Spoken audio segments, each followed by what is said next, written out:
নমস্কার, ফুটবল ম্যানিয়ায় আজকে আপনাদের স্বাগত। আর আজকে ফুটবল ম্যানিয়ায় যে গুরুতর বিষয়টি নিয়ে কথা বলবো সেটি হলো ফুটবল মাঠের খেপ খেলা। এই খেপ খেলা কিন্তু একেবারেই ছেয়ে গেছে ফুটবলের, বাংলার ফুটবল।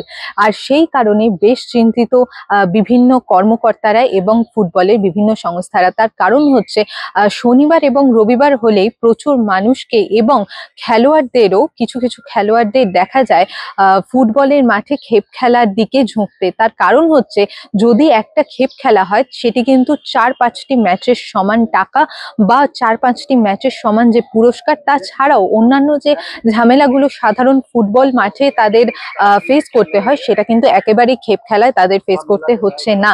সেই কারণেই সাধারণ মানুষ এবং খেপ খেলোয়াড়রা তারা কিন্তু যুক্ত হয়ে পড়ছে এবং ঝুঁকে পড়ছে আরো খেপ খেলার দিকে।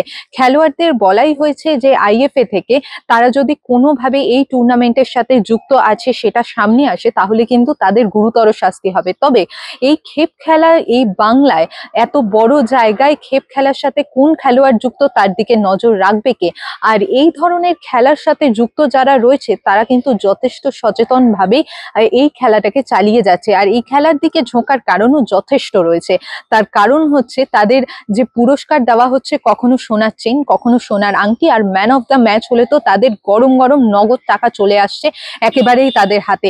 একজন খেলোয়াড়, প্রাক্তন খেলোয়াড়, তিনি কিন্তু জানিয়েছেন যে এই যে বাংলার মাঠে, বাংলার ফুটবলে যে খেপ খেলোয়াড়দের সংখ্যা বেড়ে যাচ্ছে এবং বাংলাতে যে খেপ খেলোয়াড়দের ফুটবল মাঠে ছেয়ে যাচ্ছে তার কারণে কিন্তু সর্বনাশ আসতে চলেছে ফুটবলের মাঠে। কিন্তু এই খেলা বন্ধ করবে কে আর বেড়াদের গলায় ঘন্টাটা বাঁধবে কে, সেটা কিন্তু বেশ একটা চিন্তার বিষয় আজকের ফুটবলের মাঠে। এরকমই ফুটবলের বিভিন্ন আপডেট পেতে আপনারা চোখ রাখুন বাংলার পালস টিভির ইউটিউব এবং ফেসবুক পেজে।